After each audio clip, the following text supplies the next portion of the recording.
এবার মনে হয়েছে যে একটি দুষ্টু বা অন্যায় হয়েছে যেসব শিল্পীদের সাথে, তাদের ন্যায্য দাবি ফিরিয়ে দেবার জন্য নির্বাচন ছিল। সো সেই দাবি সেই শিল্পীরা ফেরত পেয়েছে, তাদের যে অধিকার, ভোট দেওয়ার অধিকার ফেরত পেয়েছে। তাদের সাথে দাঁড়িয়ে প্রায় 1 ঘন্টা, 1.5 ঘন্টা তাদের সাথে লাইনে দাঁড়িয়ে আমি অত্যন্ত আনন্দ নিয়ে ভোট দিয়েছি এবং শুকর আলহামদুলিল্লাহ বলেছি। ভাই, আপনাদের মাধ্যমে 103 জন ভোটাধিকার ফেরত পেয়েছে, তাদের প্রতিক্রিয়া এবার কেমন দেখেছেন?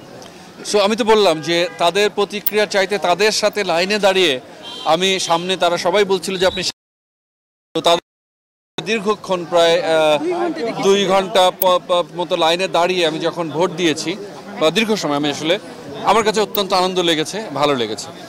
মনে হয় না যে যদি পদে থাকতেন বা কমিটিতে থাকতেন তাহলে এই যে শিল্পীদের জন্য আরো কাজ করতে পারতেন?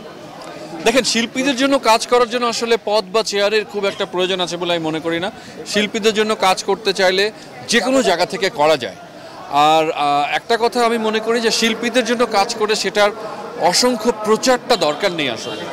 সো আমি এটা করলাম, মানে 8 আনা পয়সা দিয়ে 50 টাকার পাবলিসিটি নেওয়া আমাদের যে মজ্জাগত একটি অভ্যাস, এটিকে আমি ঘৃণা করি এবং এটা আমরা চাই না আসলে। আপনি নিপুণের সঙ্গে ফিজিক্যালি নেই, কিন্তু মেন্টালি অবশ্যই আছেন, এটাকে আমরা মানে কোশ্চেনটা আসলে রিফ্রেশ করা উচিত।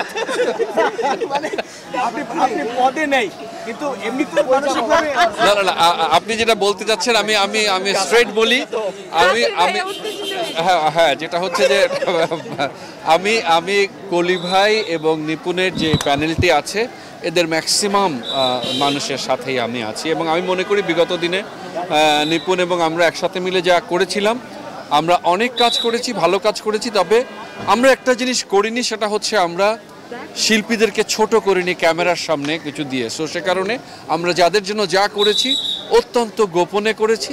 সো আমি আশা করি যেই আসুক সামনের দিনে শিল্পীদের জন্যই তো আসবে।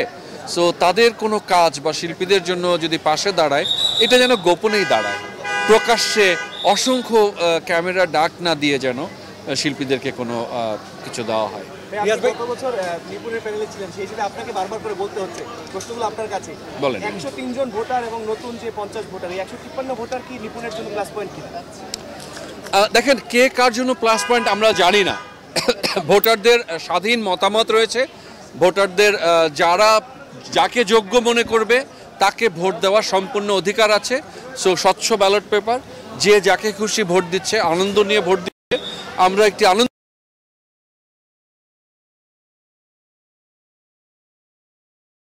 ছিল, সেটি হলো আপনাদের সময় যে 2 বছর আগে যেটি বিলুপ্ত করা হয়েছে, ওই প্যানেলের অনেকেই এখন আপনার ডিপজল এবং মিশার প্যানেলে যে আসলে আপনাদের নৌকা ছেড়ে এখন মিশা ভাইয়ের নৌকায় তারা উঠেছে। এই মন্তব্যটিকে আপনি কিভাবে মূল্যায়ন করেন?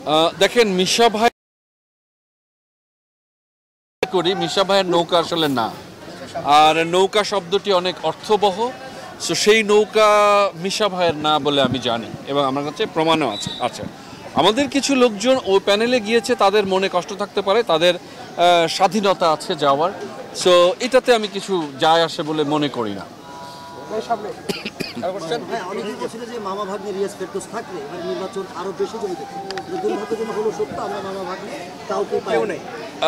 আমার মামা তো বাইরে আছে, দেশের বাইরে আছে, আর আমি তো ভাগ্নে আছে, আমি ভোট দিয়েছি, এই করেছি। আর নির্বাচনটা আসলে জমার কিছু নেই। দেখেন, নির্বাচন শিল্পী সমিতির একটা নির্বাচন, 550-এর মতো আমাদের ভোটার আছে। সো এই ভোটার যাকে খুশি তারা তাকে ভোট দিক। এখানে এত কাদা ছোড়াছড়ি, এত নোংরামি করে আমরা নিজেদেরকে যেন সাধারণ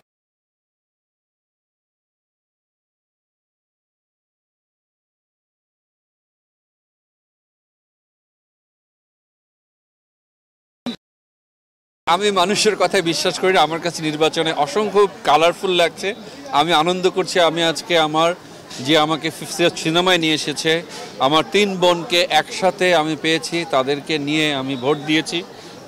বুজি, তারপরে ববিতা আপু, চম্পা আপু, এটার চেয়ে আনন্দ তাদেরকে আমি অনেকদিন দেখিনি। সো তারাও যখন এসে ভোট দেয়, সো এখানে রঙের কোনো অভাব আমি দেখছি না। Thank you.